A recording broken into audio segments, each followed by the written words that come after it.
Hi guys, welcome to the third lecture of Introduction to Economics. In the last lecture, we introduced the concepts of supply and demand and the different forces that might influence demand and supply and how they basically operate in input and output markets. So in this lecture, in the first part of this lecture, we will first we'll use these concepts of demand and supply in order to understand how prices operate in the markets and how they determine the allocation of goods and services if we are talking about output markets or the factors of production when we are talking about the input markets. Um, so the price system actually works as um, a mechanism to distribute these scarce resources among households, and this allocation of resources are basically determined by the changes in prices, and we will elaborate on this discussion in order to understand better how markets actually operate. And then we will talk about the welfare or the surplus that are created in these markets.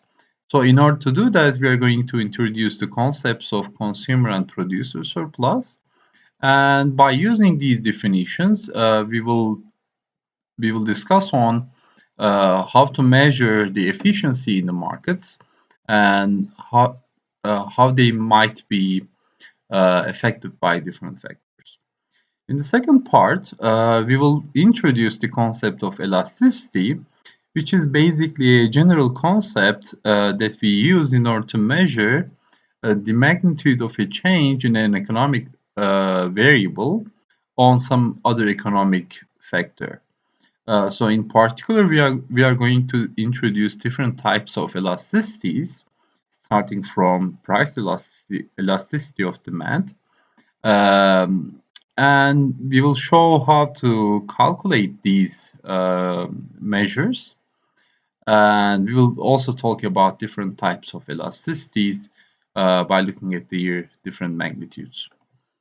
So let us uh, start with a discussion about the price system again. So the market system, as we call it, which is also called as the price system, basically provides us with an an automatic mechanism for allocation of goods and services if you're talking about output markets, or also the allocation of resources. Again, some kind of an automatic allocation we are talking about in production. So the way it operates basically works through the forces of demand and supply that we introduced in the last lecture. So to understand it graphically, let us look at a market that is represented by the supply and demand curves. Remember that we typically have the price on the y-axis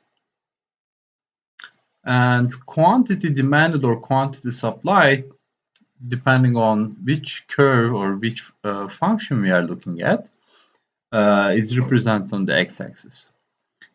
So as you remember, for now, let us assume that the economy starts with a demand curve, which is represented by D.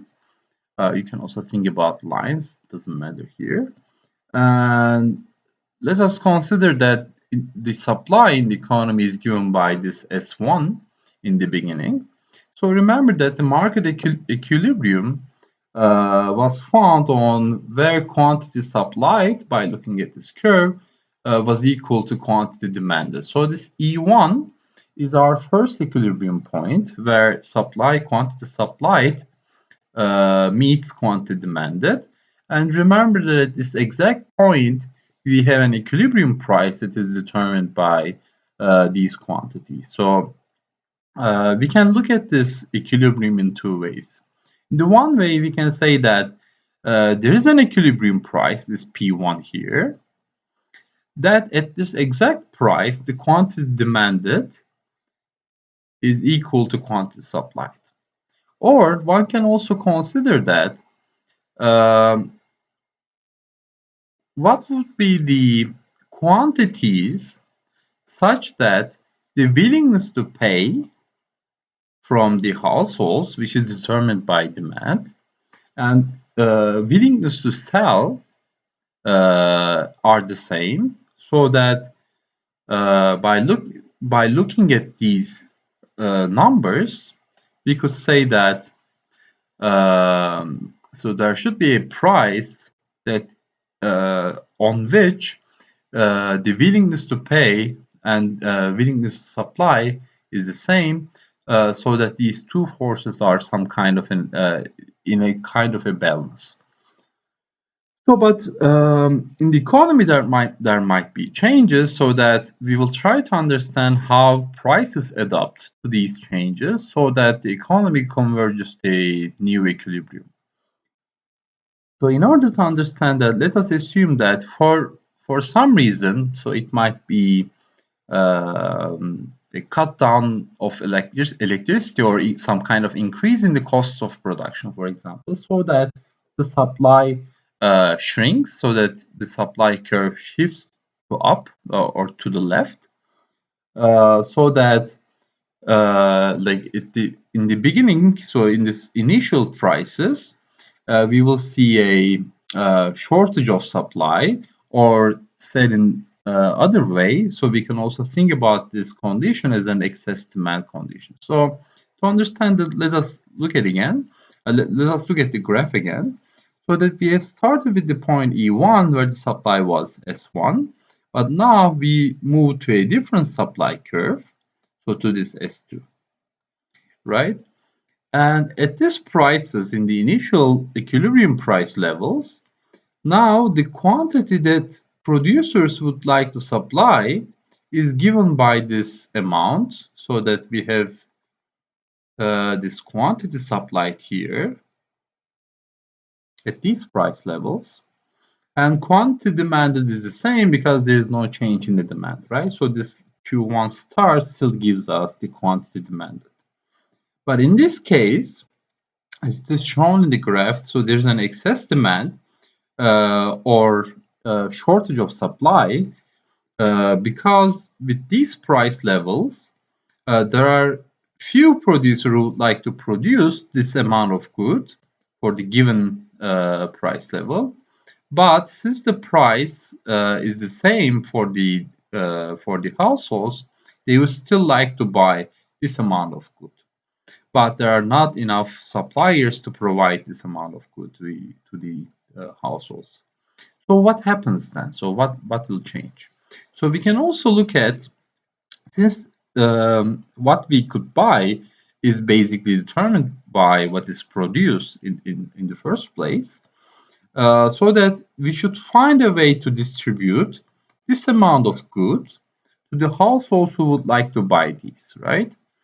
So the price mechanism works in a way that so the price is determined freely, so that at this quantity level, what producers know is that there are some households who would be willing to pay a higher price, since there are little products that would be sold in the market, so that the producer will think that, okay, so there are a few products, so that there should be some people who are willing to buy these products for a higher price, so that they could actually potentially sell these goods for a higher price, right? But so let's say that this is some, let's say P3, for example. Um, if they could do so, so if they could sell this amount of good for a higher price, then we would expect some other producers to increase their production, right? Because the prices will start to go up, since there are people who would like to pay more to this amount of goods. But on the other hand, as the prices go up, so the number that is produced in the market will be increasing, right? Because there are more producers now in the market. And as the quantity supplied increases, so the demand curve tells us that so in order to buy more of these goods, we would expect prices to go down. So since in the beginning, remember, there were little goods that we would like we could buy from the household's perspective, so that these goods would go to the ones who would pay the most to this good. But then the producers would understand that there's a profit that they could get out of from this willingness to pay that households have, so that there will be more production in the market. And in order to sell this a higher amount of good, they had to lower their prices or uh, yeah, so since the amount of goods in the market is increasing, so the only way to sell this amount of good is to expect households to pay a lower price for that. So that eventually what we see here is the following.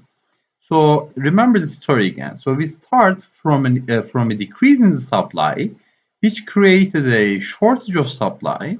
Then the amount of good that is available in the market is limited to this level, level QS, and since there are some people who are willing to pay more, there will be more producers, which creates some kind of a competition in the market, so that which will drive the price that our people are willing to pay because the quantity is increasing. So there is more goods that is produced in the market, and eventually, when the prices from the demand side and the supply side are the same, or we can also think that there will be a point where the quantity supplied is equal to quantity demanded again, so we will come to a new equilibrium point.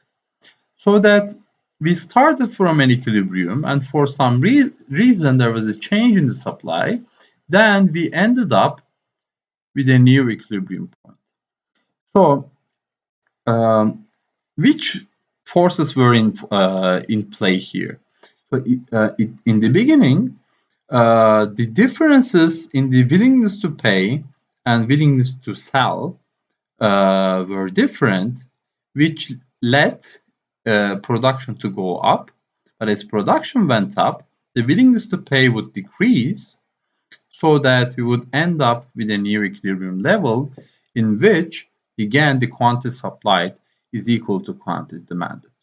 So this is how the price mechanism works if you are talking about a competitive market or a free market system, if you like, so that the allocation of goods and services are basically determined by the changes in prices. So if you compare, for example, the first equilibrium point E1 and E2, so eventually there is less produce sold and bought, and who buys these amount is also determined by the willingness to pay. So this price rationing mechanism, as we call it, actually determines who gets these goods that are produced in a market and who sells these products, so that it direct or indirectly determines how goods are allocated among households and how resources are used or allocated among producers is solely determined by the changes in prices. And this mechanism we call price rationing. So what would happen if we didn't have this mechanism? So what would happen if for some reason prices were not allowed to change? So one example of this kind of situation is when we have a price ceiling. So for some reason, for example, governments may limit prices on a lower bound so that they wouldn't let the prices to go up or go higher than a predetermined price. So that it would be an example, for instance, in a command economy that or when a government intervenes with the markets, so they may say that, or they may set the price of a certain goods or services to a certain highest level. So, for example, so one example of this might be the price for bread, for example, that is applied in Turkey. That is, it is determined by the central authority, so that they would only let the prices for bread to change from this planning perspective, but it is not solely determined by the demand and supply forces. So, but let us understand what would happen if it is the case. So here in this graph, if I could find my pen. So this is our equilibrium point. Remember again, the equilibrium point is where quantity supplied is equal to quantity demanded, and this would give us the equilibrium price. So that this would be the price level that would be determined in a perfectly competitive market if there were no price ceiling. But let us assume that for some reason the government limits the prices at P bar so that prices cannot go higher than this level. So this would be called as the price ceiling. So what happens in this particular price level?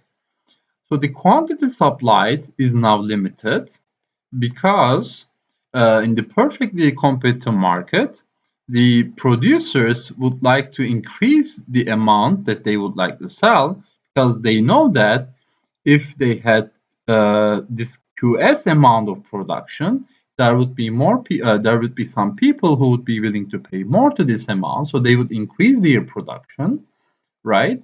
And as they increase their production, willingness to pay would decrease, and the economy would come to an equilibrium on this price level and the quantity levels.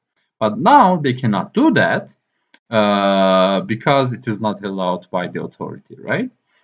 So then the price level is lower than what would happen in a competitive equilibrium, and the quantity demanded is now higher than quantity supplied. So in this case, we again see an excess demand, so which is basically given by the difference between quantity demanded and quantity supplied, right? Um, and so since prices are not allowed to go higher, which means that we should find a way to distribute this limited amount among the households who would be willing to buy this, so that the price mechanism does not work because we don't let it to work, so that we should find other ways to distribute these limited amount of goods and services among households. So how can we do that? So there are several ways that are implemented by different governments or by different firms or authorities, whatever they are, so that the simplest way or the most straightforward way is to allocate it in a first come first served fashion or queuing, so that people wait in the line, so whoever the first would get the amount, would get the good that they would like to buy, uh, and basically you distribute it by queuing people. The second way to do that would be to allocate this limited amount of goods or services to the customers that you know good, or your relatives. If you're a firm, maybe you would like to first serve these goods or services to the ones that you know better, or the customers that are loyal to your company or such. Or which was more common in recession times. So when there is a shortage of production, so some governments also use ration coupons that the government would allow households to obtain only a certain amount of these goods or services, so that they are limited by the quantity that they are allowed to buy for the price that is determined again by the government. But one danger with the price ceiling is that what we also observe in the history when we had some kind of shortages of supply is that so some of the goods might be sold illegally. So there might be some people, some entrepreneurs who would like to go around these barriers. And in this case, so these goods might be sold for a very high price. You can think of a market price. So let us look at the graph again. On this point, so when the supply is limited, we know that the willingness to pay is quite high because there is not enough good, right? So there are some people who would like to pay a lot of money to that. So let's say this is P, let me call it B, that stands for the black market. So that in these cases, so some people might go around the rules and they might sell it for even higher price that would be determined in the competitive market if there was no price ceiling. So these kind of operations or this kind of applications, activities are called as black market activities, as you well know. So which is defined as a market in which illegal trading takes place at market determined price. But again, by market determined prices, what we call is the price that is determined by the willingness to pay, so that since since the supply is limited, um, so the price that will be determined by this limited amount of supply is actually higher than the equilibrium price that we would otherwise see. So this kind of black market examples are various. So you can also think about a concert, for example, a very popular concert, in which so there's a predetermined price, although it's not determined by the government. So you can think of this as another price ceiling. So that if the demand for this concert is quite high, but uh, the hall where the concert takes place is limited by physically limited, so that there might be some people who would like to make use of this shortage of supply, who could buy the tickets beforehand and they could sell these tickets illegally for really high prices, right? So these are everyday examples of this kind of black markets. So the opposite to price ceiling is another limitation on prices could take place, especially in input markets, where prices are not allowed to go lower than a certain amount. Um, so that for different types of motivations, governments may want to keep prices at a certain level, so that the prices cannot go down from this level. Then in these cases, we will be talking about price floors. And the most straightforward answer or most common example of this is the minimum wage applications. So basically, wages are prices for labor input, right?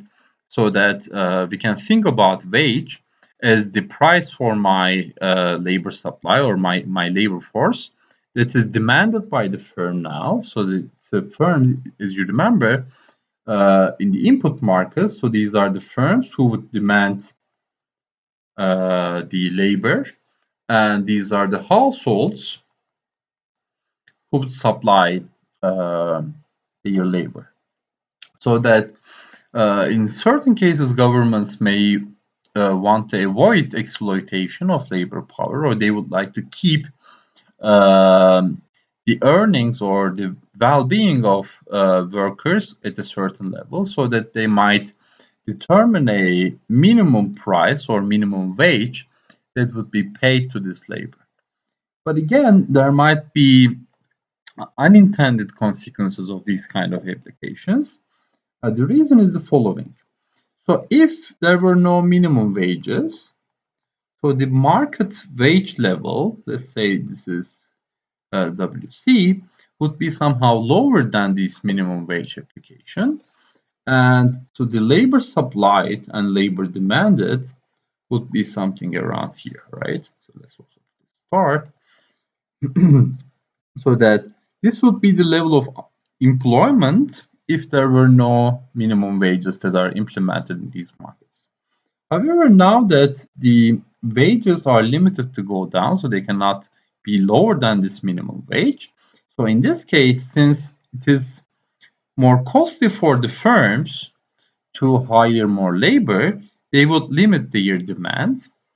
And since the wages are higher as compared to the market wages, so there will be more people who would be willing to work to supply their labor, right? So in this case, we will have an excess supply of labor.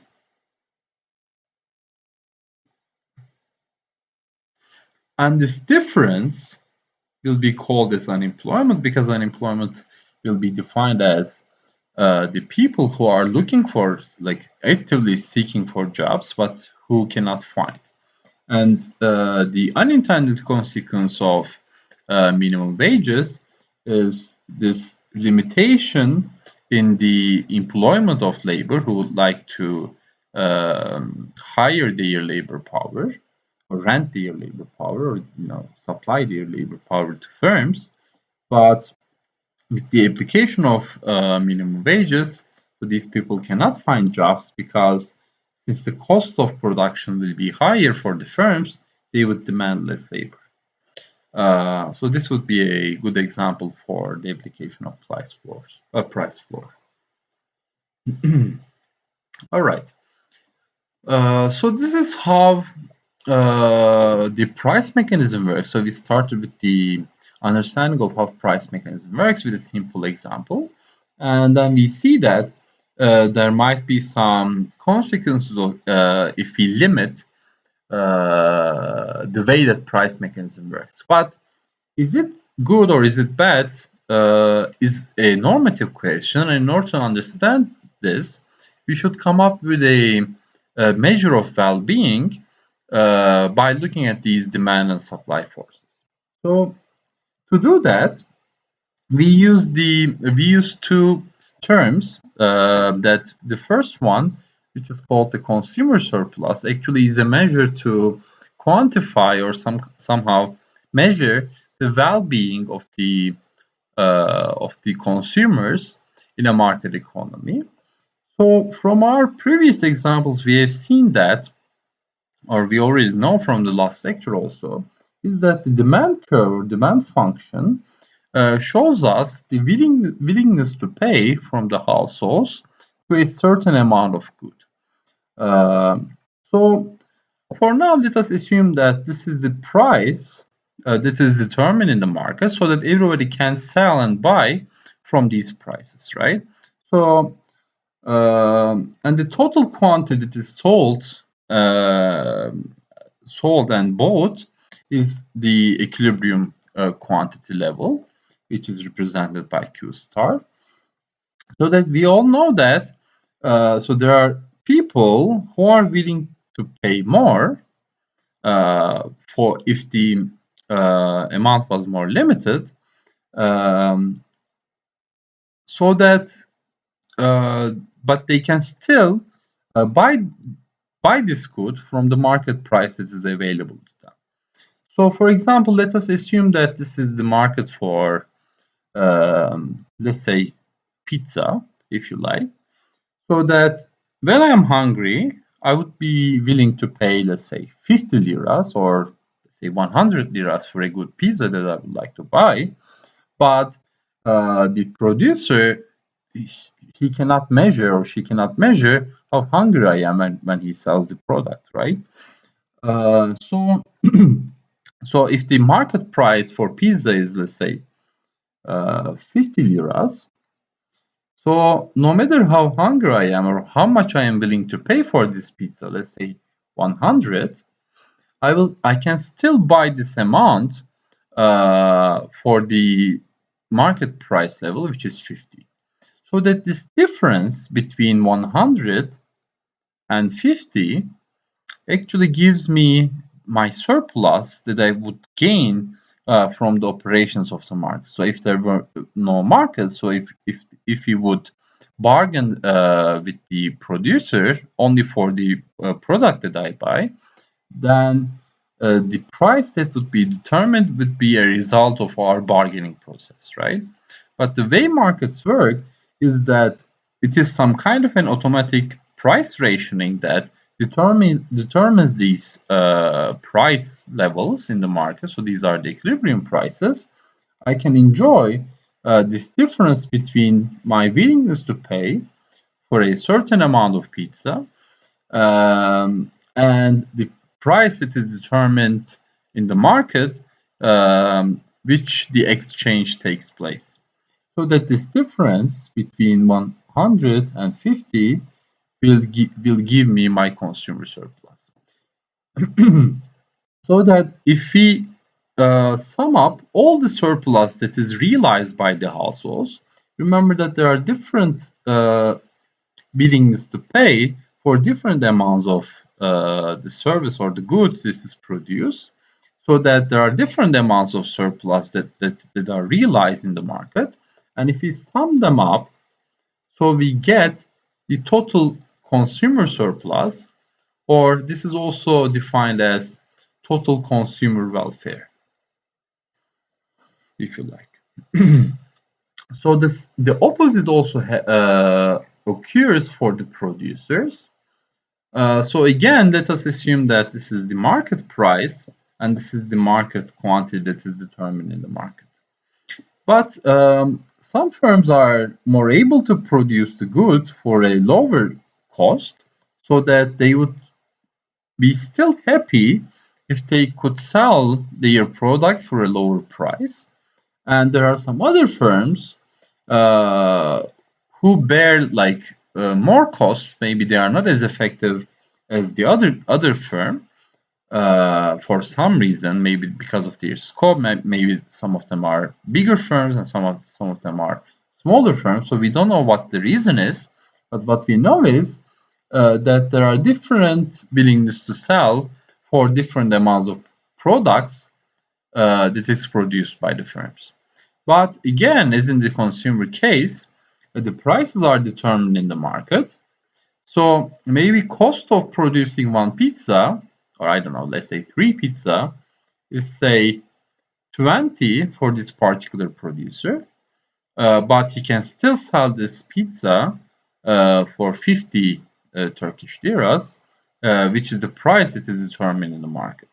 So again, this difference between the market price and the cost of production, or we can think about this as the willingness to sell, if you like, is enjoyed by this particular producer. And this difference, if you sum up all the producer surplus that is realized by all the firms that are operating in the market, then we will end up with the total producer surplus, which is given by this triangle. Let's give some names to these points.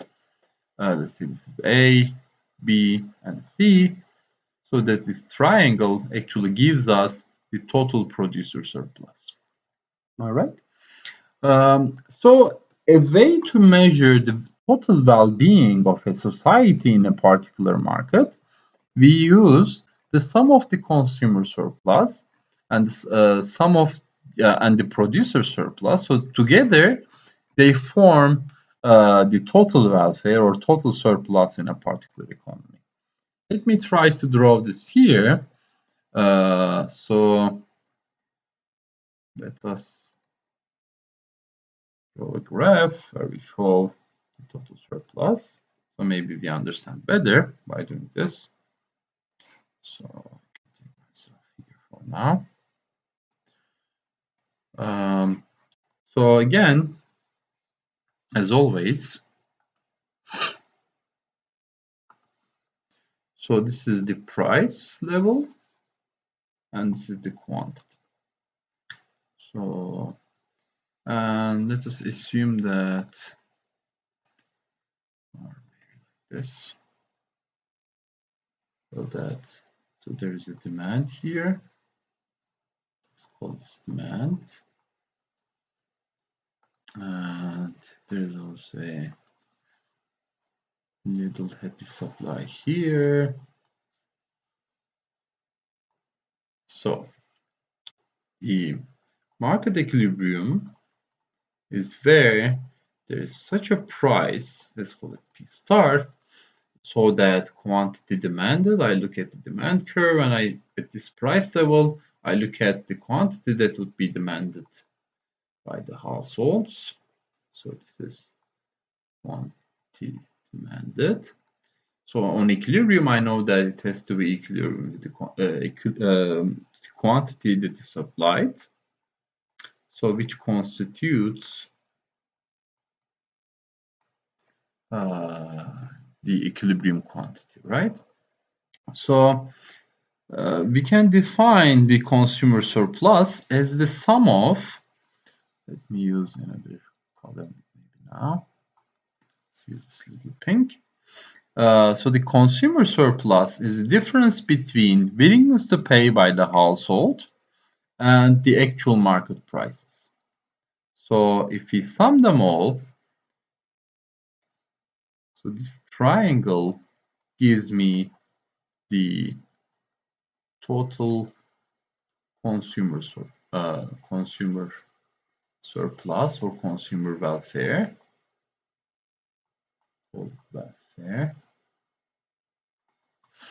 And this part we use, I don't know what color. Let's say use purple. And this part is the total producer's surplus or welfare. And let's say this A, B, and C, and this total consumer surplus is equal to A, B star, B triangle, and this guy is equal to C, B star, B triangle, and we define the total welfare or total surplus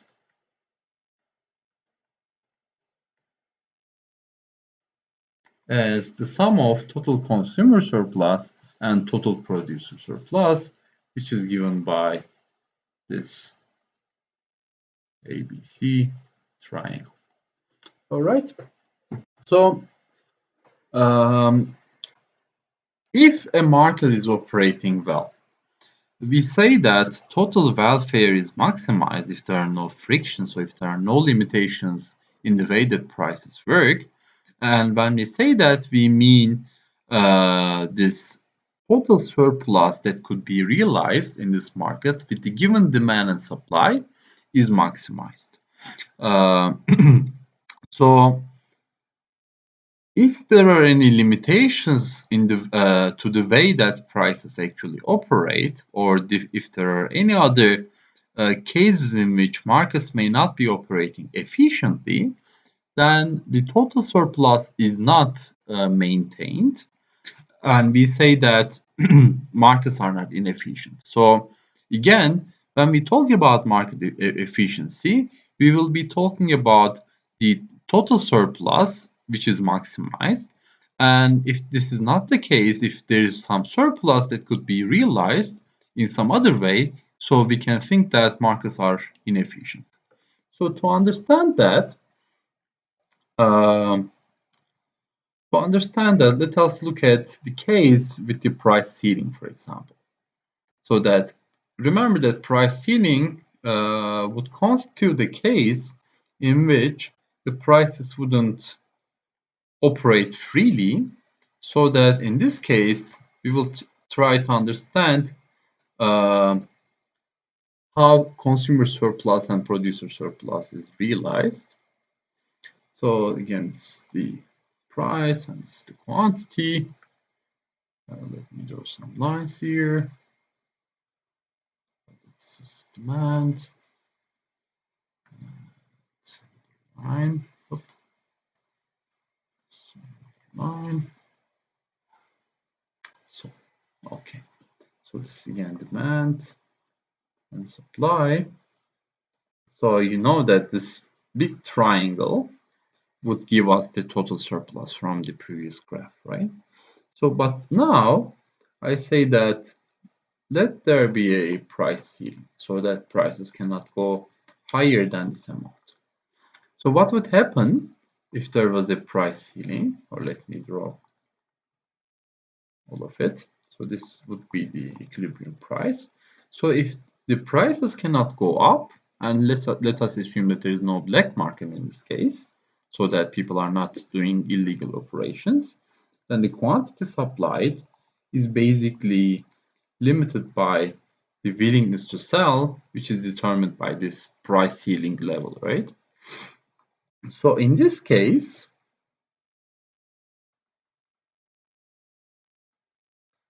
so these people, so that um, so let us assume that these people could still buy and sell, right?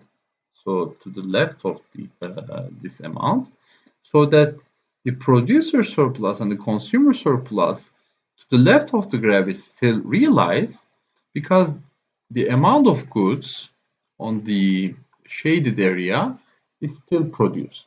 We don't know how this surplus is allocated between the producer or the consumer, but what we know that this amount of good is still produced with this price level that is determined from outside, and that the total surplus is still maintained because some people would enjoy this surplus, right? But however, since the equilibrium quantities is not reached, so that the quantity produced and hence quantity sold or quantity consumed by the households are now less than what would happen in the equilibrium, so that this surplus is not actually maintained. So that, let me use this guy, so that this part would be a part of the total surplus or total welfare. But however, if we implemented a price ceiling, we cannot realize this amount.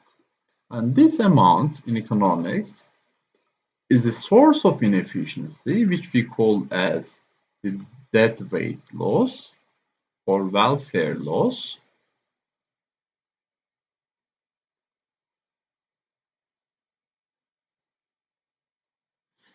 And this resulted from an intervention to the market operations from outside. In this case, is the price ceiling. So in that respect, we say that markets operate efficiently if there are no interventions to them, but in other cases, market may be inherently inefficient for certain reasons that if time allows, we might discuss later. But for now, this is what we all have to know about market efficiency. So um,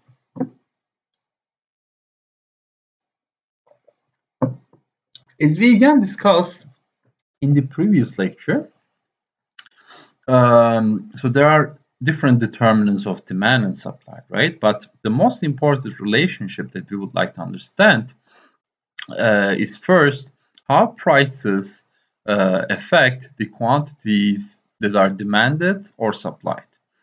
So the direction were defined by the law of demand and law of supply. So we would expect, in general, in most of the cases, that if the prices would increase, we would expect quantity demanded to fall.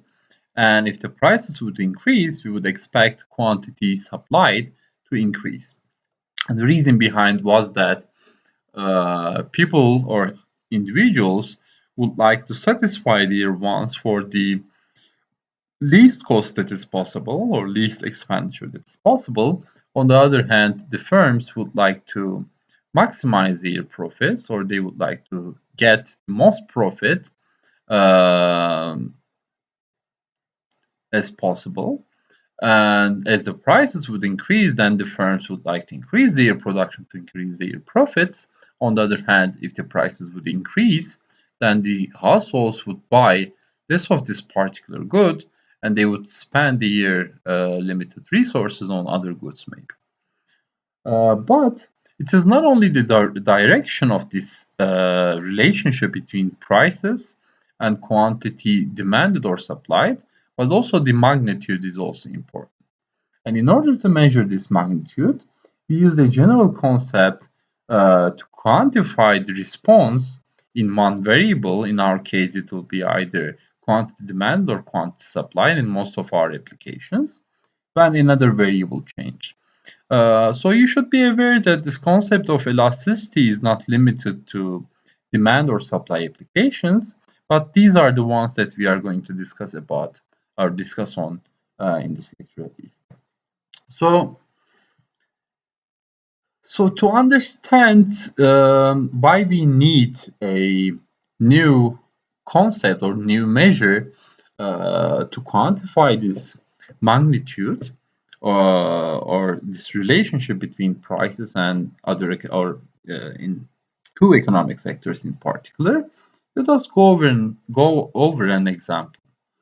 So in this graph we have two graphs, and in which on the left panel, we see a price change from P1 to P2. So the price drops from 3 to 2. And as a response, the quantity demanded, when the quantity is measured in pounds, so this is a measure for weight, then the quantity demanded increases from 5 to 10. So it doubles. And we have a very similar graph on the right panel, and the price change is the same, but now quantity demanded goes from A to the 160. So these changes are simply the same. So, but we use pounds on the left panel and we use ounces on the other. So although this, what you should know about this graph is that 5 pounds is basically equal to 80 ounces. So that these two graphs simply say the same changes.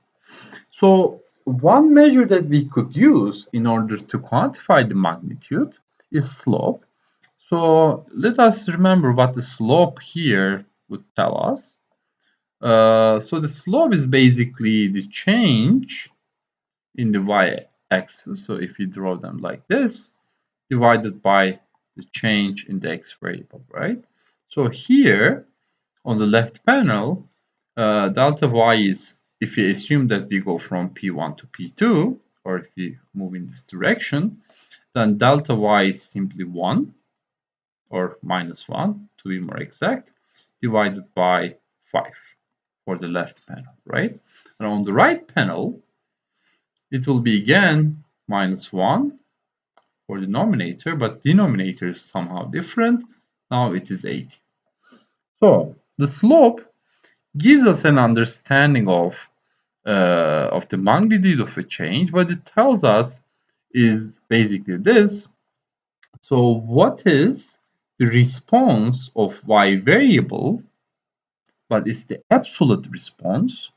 So measured in absolute terms, when the x variable changes by 1 unit. But if we don't know what this unit is, the number that we calculate might be different. So depending on our application, so these measurements might change, so the units that we use might change, but we would like to have a measure that gives us an understanding of this magnitude, no matter what kind of units we use, right? So that's why we need the concept of elasticity, because as we will see, elasticity between two variables, we typically show elasticity by using epsilon. Let's say elasticity of y with respect to a change in x.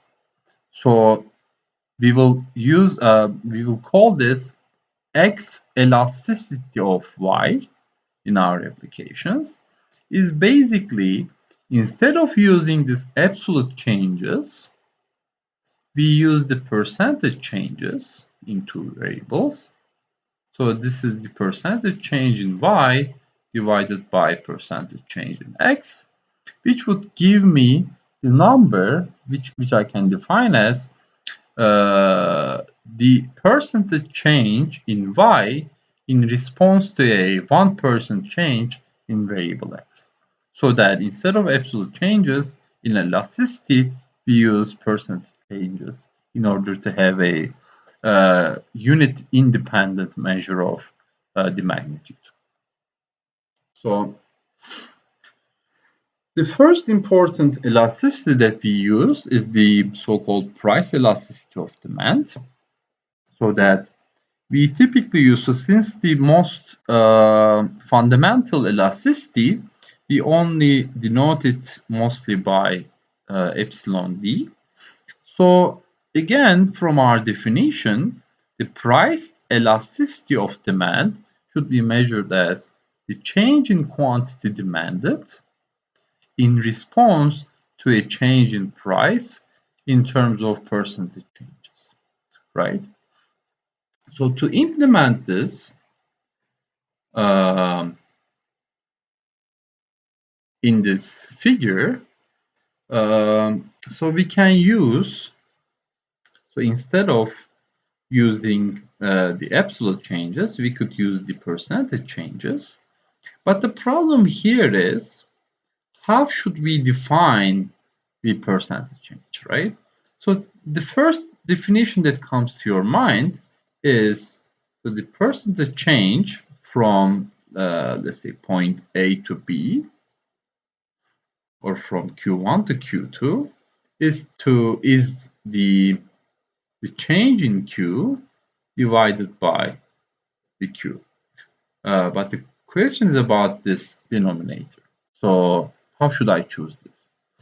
So in order to illustrate, let us assume that we are going from point A to B, so that if you would like to calculate demand elasticity for the left panel, let's say, so that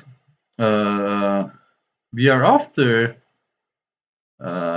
so the definition was the percentage change in quantity demanded, so as Q, divided by the percentage change in the price, right? So this is the definition. Now let us implement this. So the percentage change in quantity is given by, is the absolute change divided by Q. So that for this measure, so for this Q, I can choose many different variables. But if I choose, so that the choice of this denominator, so this normalization, will determine the way that I calculate the elasticity. So if I choose the initial point, so that again, I assume that I go from Q1 to Q2, so the first natural choice would be this first level of quantity, Q1. Then I will be talking about arc elasticity. So this is a way of calculation, the price elasticity of demand. Then the change in quantity is Q2 minus Q1 divided by Q1, which would give me the percentage change in quantity. And so the change in price is P2 minus P1 divided by the reference point P1. And so this is basically, I can define here that if I say that this is delta Q, and if this is delta P, then this basically corresponds to delta Q divided by Q1 and delta P divided by P1. And if you rearrange, then you will end up with this formula, right? So be aware that the reference point is my starting point here. So that there is a particular problem with this calculation. And in order to illustrate it, let us first see that this would give us the same number for left and right. So that this elasticity of demand is equal to, or let us first calculate again the percentage change in quantity first. So for the left panel, this is divided by 5, which is equal to 1. And for the right panel, it is which is again equal to 1. And for P, for the prices, we have P2 minus P1 divided by P1, which is equal to 2 minus 3 divided by 3, right? Which is equal to minus 1 over 3. And it's correct. It's supposed to be correct, right? Yeah. So if I use these guys, so for the left panel, it is 1 divided by minus 1 over 3. And it's the same for the right panel, which is equal to minus 3. Okay, so what we see here, the formula for elasticity or price elasticity of demand gives us the same number, whatever the units that we talk about, whatever the measure or units that we have, as long as the changes are the same. So, but the problem is about the following. So, a change from P1 to P2 must give me the same elasticity if the opposite had happened. So if I moved from P2 to P1. So now let me assume that instead of going from P1 to P2, I actually go from P2 to P1. In this case, the formula would change a bit, so that then I would end up with Q1 minus Q2 divided by Q2, because Q2 is my reference point now. And this is P1 minus P2 divided by P2. Now I have 8 minus 160. So it doesn't matter which panel I use now. Divided by 160. And this is 3 minus 2 divided by 2, right? So which is equal to, this is minus 1 over 2 divided by minus 1 over 2, which is equal to, oh, sorry, this is plus. So then this is equal to minus 1, right?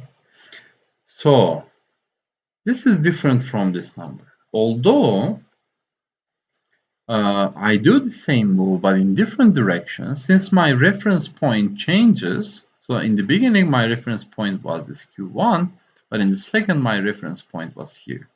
So the elasticity that I calculate is somehow different. So in order to overcome this problem, instead of the initial point, I can use the medium point, so the midpoint, and it gives me the midpoint formula. So everything else is the same, but what changes basically is the reference point that I use. Instead of using the initial point, now I use the point in between these changes, all right? So for the same graph, you can do the calculations and you can find that no matter if you move from P1 to P2 or P2 to P1, if you use the midpoint formula, since the reference point is the same, then the changes have to be the same, so that the direction of your move will not change the elasticity that you calculate. So these two formulas are relevant for if I consider a change on an arc or between 2 points in a graph, so that if I consider a change from one point to another distant point, I use these two measures. But however, it is not always the case. Sometimes I would like to understand the measure of elasticity on a particular point. All right. So especially, and I can do that if I have the functional form for the demand, so that this curve, so this demand curve, can be represented. So I can say that, or maybe let me correct this, so that there should be a function let's call this PQ, that represents this relationship between prices and quantities. But I can also write, I can also write the other way around, so the inverse of this function. Let me say that Q of P is equal to the so assuming that there exists an image of this, inverse image of this mapping, so I can say that there should be a function Q of P which says that which tells me quantity demanded for each prices. So let us assume that it exists, right? And in most, I mean, in all of the cases that we cover in this lecture, we assume that it exists. So that, remember, the slope, if you're talking about the point, the slope of a linear relationship corresponds to the derivative. So, for example, even if this was a curve, I could simply assume that there would be a line that is, okay, maybe in the graph it doesn't look like that, but that is tangent to this point, that the slope of this tangent would be equal to the slope of the point here, which is basically given by the derivative.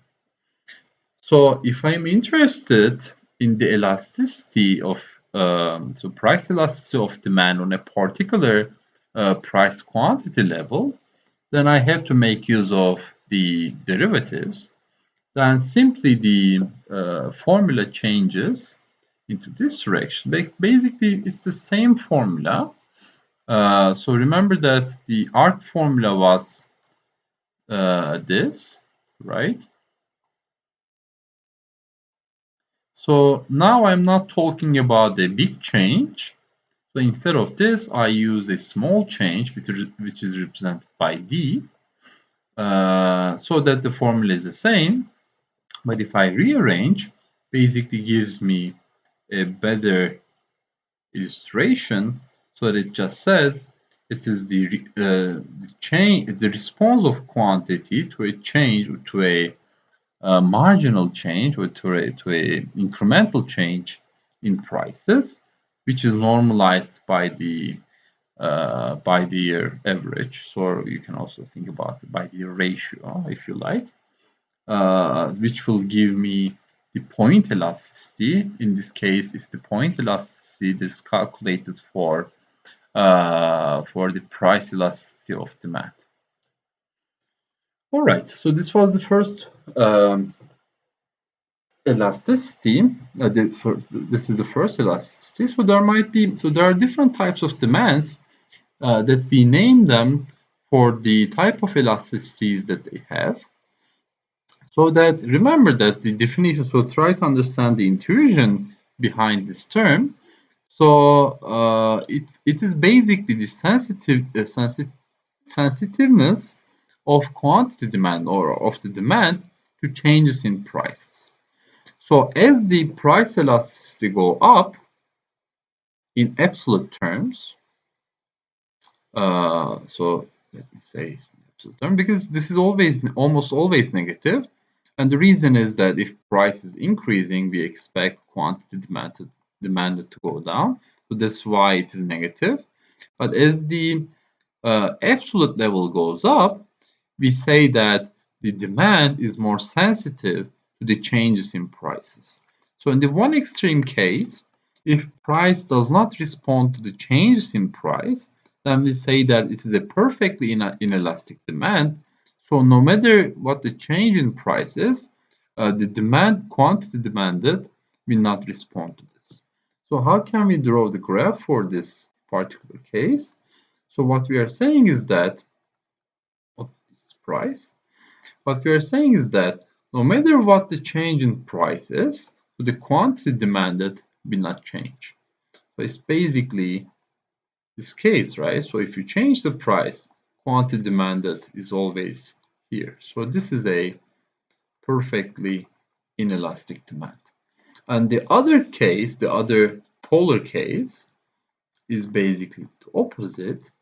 So which tells that even if there is a very small drop, or a very small change in the price, but the quantity demanded falls to zero. Uh, or actually, to be more exact, if there is a slight increase in the price, we say that quantity demanded goes to zero, and if there is a slight decrease in the price, the quantity demanded goes crazy, goes to infinity. So, it is now a horizontal line that represents this relationship. So here we can see that this is the price and the quantity demanded goes to infinity. So this is the case which represents a perfectly elastic demand. In most of the cases, we expect elasticity to be between these two extremes. Or there are also certain cases in which elastic could also be zero. So the demand may not be irresponsive. For example, if you're a diabetic, so no matter the price, I mean, as long as you can afford it, no matter the price for insulin is, you have to demand it, right? So, and it changes if there's a decrease, you don't go crazy to use more insulin, but you only use the amount that you actually need. And there's a special case also, which we call as unitary elastic demand or unit elasticity, which corresponds to the case that the price elasticity of demand is actually -1. So, to understand the concept of price elasticity, let, let us take this as a homework. Maybe I ask you in the Zoom sessions. So let us consider a linear demand curve, right? And it doesn't matter what kind of curve it is. So maybe, I don't know, I didn't think about it. But let's say that it is given by this particular relationship. All right. So what I want from you is that so you calculate the point elasticity on this point A. So this is the intersection with the price. So here you know that quantity is 0, right? And you can find the price. And also on this point B and this point C, and let's say this corresponds to 5. Let's say this is 3. So what I ask you to do is to find elasticity, price elasticity of demand for all these 3 points, which can use the point formula. Let us consider this as a homework, then we can discuss. And then we can also discuss the difference between slope and the elasticity by looking at this example, right? So, okay, we have seen the concept of elasticity, but what determines it? So, the short answer is most of the factors that affects the demand will also influence the demand elasticity. But in particular, so there are some more important things or more straightforward things to think about. The first thing is the availability of substitutes. So what would we expect? So let us consider a good X. If there are many substitutes to this X, so would we expect demand to be more sensitive to these to the changes in the price of X or less sensitive? Uh, Again, this is something we are going to discuss in the Zoom session, so you can also find in the book, but it is a good exercise to think about. What would happen or how responsive would be the demand if there are too many substitutes to X? So another factor that determines the demand elasticity or price elasticity of demand, which are the same thing, is the share that this expenditure of this good X constitutes in our budget. So if it is very irrelevant for our budget. If it is very small, if it takes very small part in our expenditure, then we wouldn't care too much about the changes of this good, right? So let us think about, for example, chewing gum. So, I mean, if you are not crazy for chewing gums, which means that you are not really spending a lot of money for that. So since elasticity is measured in percentage terms, so as long as, I don't know, if the price of chewing gum doesn't multiply by 10, so if it doesn't increase from, let's say, 5 liras to 50 liras, but if it increased from 5 liras to 10, so this is basically a 100% increase in the price. But I bet that you'll still buy these chewing gums, so that our demand for this wouldn't change a lot, because in the beginning we were not buying too many anyway. So let's say we were buying $1, but now, or let's say $5 a month, but maybe now we would buy, let's say, $4 because the effect on our budget is not too high. So as the share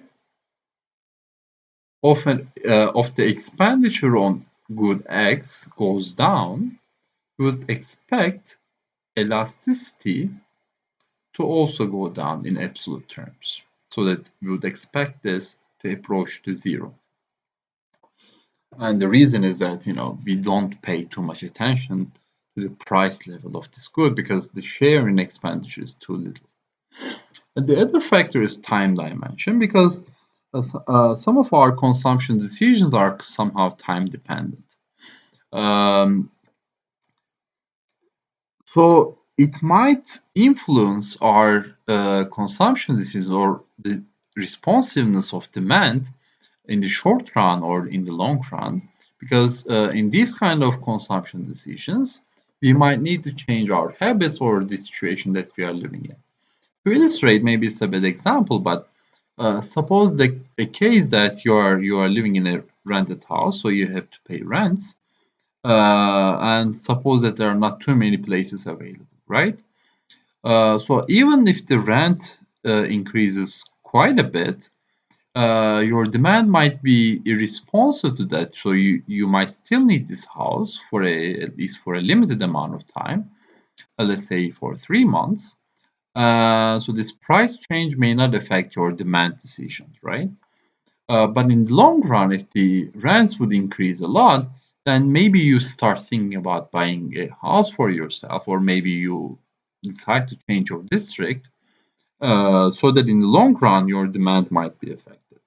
So that in that respect, the time context that we are talking about when it comes to this kind of consumption decisions might also have an impact on the elasticity that we are talking about. So the price elasticity of demand is not the only type of elasticity, but there are other factors that we are also interested in. So one is the income elasticity of demand. And again, remember the definition. So when I say the elasticity, uh, something elasticity of, or let's say X elasticity of Y, what I'm talking about is the percentage change in Y divided by percentage change in X. So this is how I define it. So then the way to calculate income elasticity of demand is, looking at this formula, is to divide the percentage change in quantity demanded, which resulted from a 1% change in household income. So the type of good that we are talking about can determine this, right? So if you are talking about necessities, for example, so that like food or again, uh, I don't know, transportation or this kind of necessities, or insulin example, for example, these, then we would expect the income elasticity of demand to be very low, because although our income is too little, the responsiveness of demand to such changes might be quite limited. So suppose that my income goes down for some reason, maybe I'm fired, but I still need to buy bread, right, in order to feed myself. So that for necessities, you would expect the income elasticity of demand to be low. But if it is if you are talking about a luxury, so that this is something that I don't really need, but I want them for my comfort or for my status, then we would expect these kind of goods to be more responsive, or the demand for these kind of goods to be more responsive to the changes in the income. So that the luxury goods are the things that we would only use if we have a high income, but if our income changes, then the demand for these kind of goods, let's say for a Ferrari, for example, it would be very responsive to the changes in our income. Okay, so another thing that is relevant for our demand decisions is the changes in prices of other relevant goods. So remember that we have talked about two different relationships when it comes to comparing two goods and their effects on the demand for each other. So one was the substitutes or substitutable goods, and the other was the complementary goods or complements. Uh, so cross-price elasticity of demand is used to measure the effect of a change in the price of a relevant good on the quantity demanded for another. So if I'm talking about cross-price elasticity of demand for good Y and with respect to price of X, then what I am looking for, the percentage change in quantity of Y demanded in response to a 1% change in the price of X. So if an increase in the price of X leads to an increase in the quantity demanded from Y, and what I can infer from this information is that so the price of X is increasing, but my demand is increasing for Y, which means maybe I use Y to substitute for X. So that if cross price elasticity is larger than zero, if it is positive, then I can think that Y and X are substitutes. If the opposite is true, so if the price of X is increasing, but now in this case my demand for Y is decreasing, so I can say that probably I'm using Y and X together, so that since the price of X increases, and then by the law of demand I would buy less X, and since I use them together, then my demand for Y also goes down. So this was the case when Y and X were complements, so that then we would expect the cross price elasticity of demand for Y to be negative, because as one increases, the other one decreases. And so it might be the case that these two goods are not relevant to each other, so that the change in the price of X may not affect the demand for Y at all. So then we say that these two goods are irrelevant to each other. So the most fundamental elasticity that we calculate for supply is simply the price elasticity of supply. So that's why we simply call it supply elasticity, and is defined in the demand case. So it's basically the percentage change in quantity supplied divided by the percentage change in price of this good. And obviously, we would expect this number to be positive, since the law of supply tells us that if the price of a good increases, then the quantity supplied should also increase.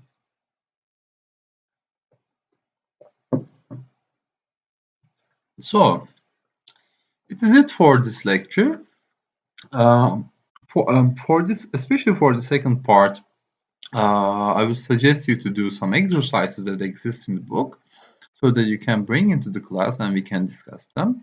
And if any other questions that occurs in your mind, please also bring them to the class so that we can have a deeper discussion over these things. Thank you for watching and looking forward to seeing you in the class.